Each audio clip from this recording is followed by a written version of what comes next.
700 Army, Navy and Air Force personnel, plus a special unit of Inuit Rangers, are taking part in this 10-day, $3 million exercise. Operation Nanook, the native word for polar bear, is part of a series of initiatives aimed at sending a message about Canada's sovereignty in the north. Canada's new government understands the first principle of Arctic sovereignty: use it or lose it. The Canadian Prime Minister Stephen Harper, who campaigned for election on a platform of protecting the North, is aware of the potential economic threat from the Russians, the Europeans and even the Americans. The other issue under dispute is the 1 million square kilometres of seabed under the Arctic Ocean near the North Pole, which is thought to contain large oil and gas reserves. Jurisdiction over the seabed is regulated by the United Nations Convention on the Law of the Sea, ratified by Canada, Russia, Denmark and Norway, but not yet the US. Each nation hopes to prove that the seabed is an extension of its continental shelf. A recent Russian scientific expedition to the Arctic even sent a submarine to plant the Russian flag in the seabed, an exercise greeted with scorn by the other claimants. Well, obviously it was a public relations effort by them, but it has no planting of a flag on a seabed, has no real legal effect and is not recognized to have any legal effect by any of the countries. On this day, in this weather, it doesn't look like there's much here to fight over. But a scramble for mineral resources by rival nations could spiral into not so much a Cold War as a real one. These monks don't want to reveal their identities because they took part in the protests in Rangoon and fear reprisals. The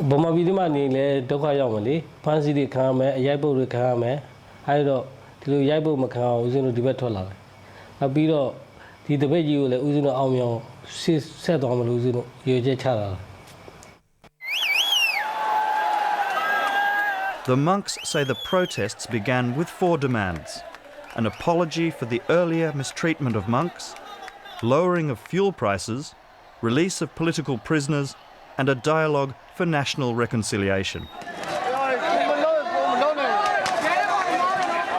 They were surprised that ordinary people were brave enough to support their protest, the most significant act of defiance in Burma for almost 20 years. The whole thing is like a replay of events in 1988, when an estimated 3,000 people were killed in the crushing of nationwide demonstrations. Kun Seng was jailed for 13 years because of his involvement in that uprising, and he says he met many monks in prison. He says that although more ordinary people were killed during the 1988 uprising, for the monks, this time the crackdown is more severe. 300 monks were arrested at the time, but this time thousands were already arrested. Okay. And some were disappeared. And you've confirmed that? Yes, yes. Okay. Do you have any idea what's happened to the ones that have disappeared? Yes, I have no idea. It's unspeakable. I'm so worried about them. It's difficult to get true information, but maybe they were detained in some centers, or maybe they were totally disappeared.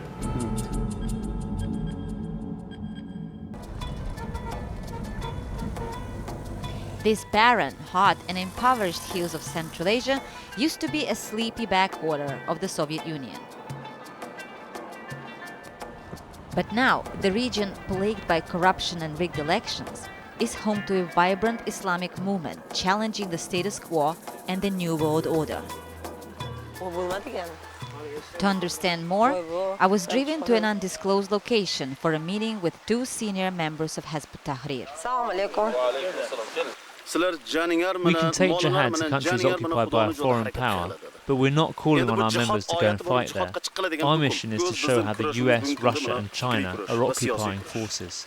Our weapon is far stronger than the atomic bomb.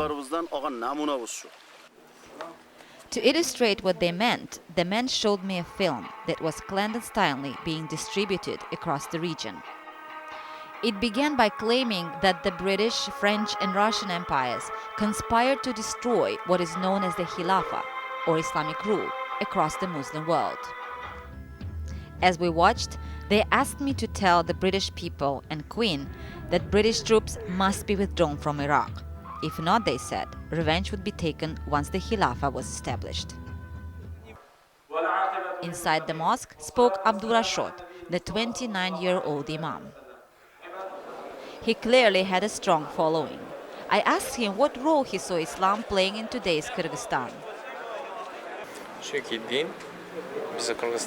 In Kyrgyzstan, the official position is that there should be no politics in the mosque. But the whole point of Islam is that it is not only a religion, but it offers guidelines to the way people should live. Islam answers every question in life. Then I asked him whether he would like to live in an Islamic state. Of course, any Muslim who says there is a better regime than an Islamic state has to leave the Islamic nation. It was evident that the idea of an Islamic state was fast gathering ground in Kyrgyzstan, for many challenging the legitimacy of the current political system. Until last year, we just thought that Hizb ut-Tahrir was involved in propaganda and leafleting. Then we found out members were involved in plans for terrorist attacks in Kyrgyzstan. This year, a big Hizb ut-Tahrir event in Indonesia called for a Khilafah across the whole world, so we're expecting an escalation.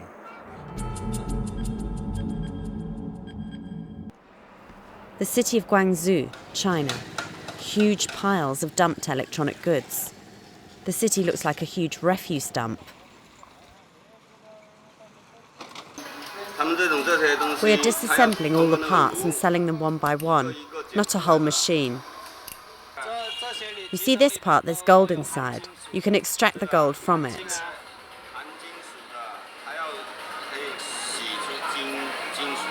The workplace and process he showed us after the explanation were quite shocking. While the workers were heating the bottom of mainboards of computers to extract microchips, the fumes made their unprotected eyes smart. The smoke coming from the burner is actually lead gas. When people inhale the lead accumulates inside the human body and fatally damages the brain. A young man from Sichuan said that he got strange bruises and hurt all over his body after starting work with an incinerator.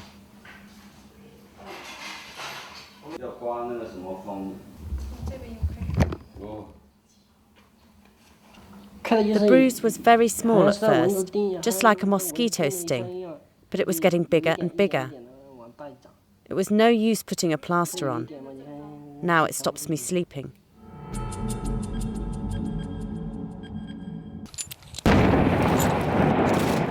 The PKK train daily in Kurdistan. It's claimed there are 5 million political members, thousands of whom live as freedom fighters on these remote mountains. The organization has rapidly grown in the last 20 years as a result of the Turkish government's persecution of the Kurds. Now Turkey is eager to join the EU, but still refuses to recognize the Kurdish existence and claims PKK is a terrorist organization, a view shared by its allies, including America. Many of the Kurds here lived in Europe and around the world as refugees, like Roj, who left Australia and came back to join PKK. There is injustices, there is oppression. You see those very clearly, and which drives you to Kurdistan.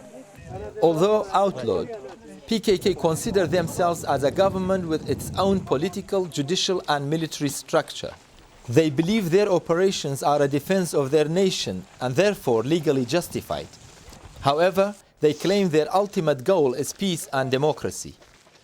I also find it strange that America and other states consider the Kurds in Iraq like me to be their allies, but they do little to improve the rights of 20 million Kurds in Turkey. This reminds me of the old Kurdish saying, "The Kurds have no true friends but the mountains."